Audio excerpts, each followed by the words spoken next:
There comes a point where you don't need more motivation, you don't need more reminders, you don't need another system, another plan, or another restart, because you already know exactly what to do. You've known for a long time, and the only reason your life hasn't changed is because you keep giving yourself a way out. You keep leaving the door open, you keep allowing negotiation, you keep telling yourself that you'll do it when it feels right, when the timing is better, when you have more energy, when things are easier, and every time you do that, you reinforce the same identity, the one that breaks under pressure, the one that hesitates, the one that stops when it matters most. And that's the real issue, not your ability, not your potential, not your knowledge, but your identity. Because identity is what decides your actions when everything else fades, when motivation disappears, when emotion shifts, when nothing feels exciting anymore. What's left is who you are. And right now, who you are is inconsistent.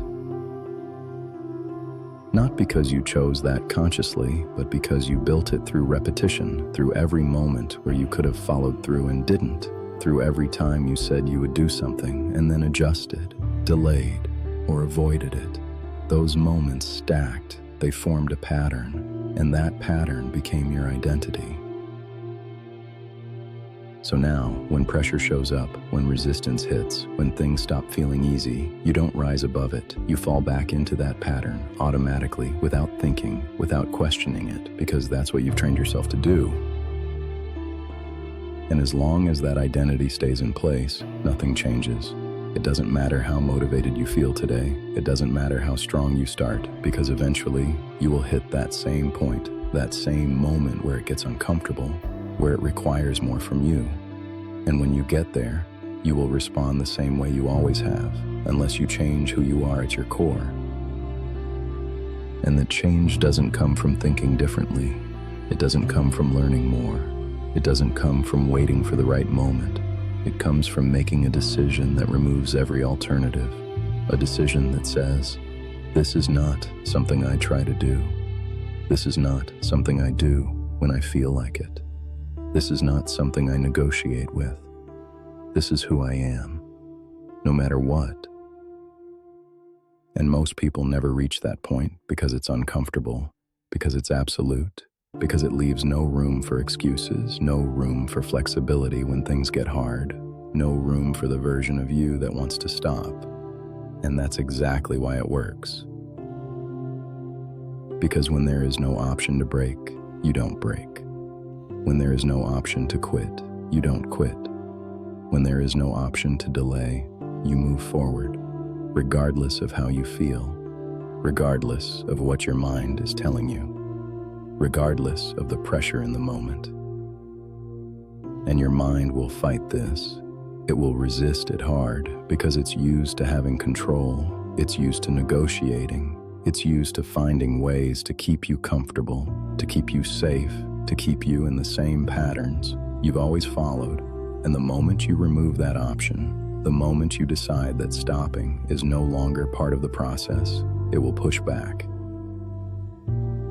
It will get louder, more convincing, more aggressive. It will give you reasons that sound logical.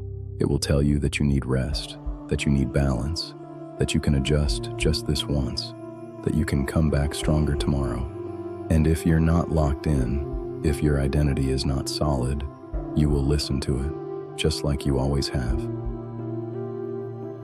But if you've made the decision, if you've actually committed to becoming someone who does not break, those thoughts don't matter anymore.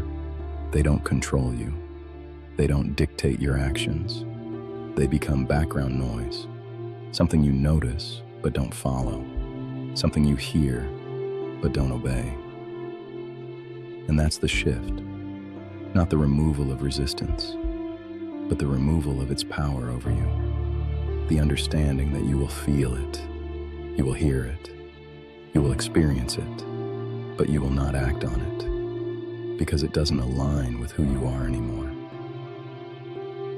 And once that starts to take hold, once you begin operating from that place consistently, everything changes, not overnight, not in some dramatic transformation, but in a steady, undeniable progression, because now your actions are consistent, now your behavior matches your words, now your identity supports your goals instead of working against them.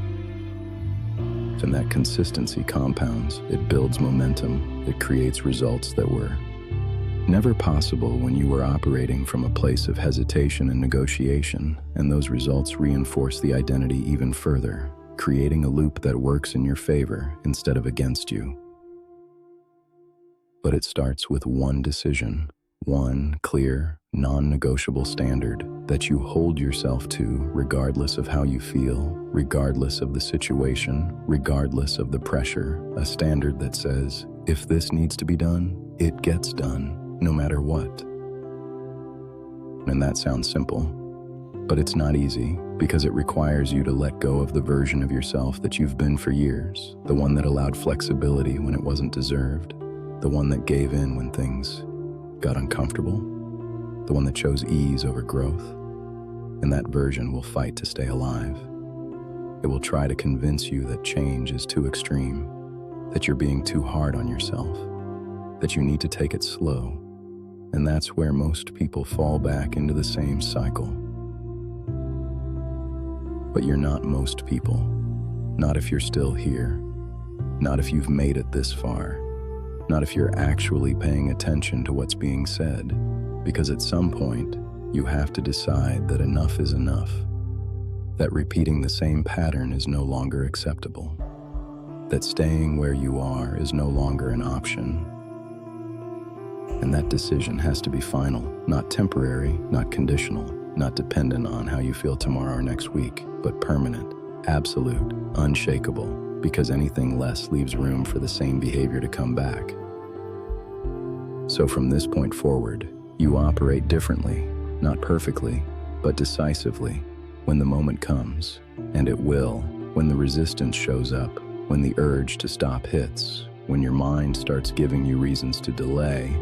You don't engage with it, you don't analyze it, you don't negotiate with it. You act immediately, directly, without hesitation, because that's who you are now. And the more you do that, the more you reinforce it, the more natural it becomes, the more automatic it feels, until eventually the version of you that used to hesitate doesn't exist anymore. Not because you forced it out, but because you replaced it completely with something stronger. Something more stable, something that doesn't break under pressure. And that's the goal. Not temporary discipline, not short bursts of motivation, but a permanent identity shift. One that holds regardless of circumstances, regardless of emotion, regardless of how difficult things become. Because once you reach that point, there is no going back. There is no falling off. There is no restarting. There is only forward movement, consistent, controlled, and inevitable. So now the question becomes simple, not easy, but simple. Are you willing to let go of the version of yourself that keeps breaking, or are you going to keep giving yourself a way out? Because you can't have both. You can't stay the same and expect different results. You can't hold on to old patterns and build a new life. Something has to be cut off, something has to end, and that something is the part of you that allows stopping to exist as an option. So make the decision, fully, completely, without hesitation, and then act on it immediately, because the longer you wait, the easier it is to fall back into the same pattern, and you already know where that leads. This time is different only if you make it different, and that starts with removing the option to break permanently.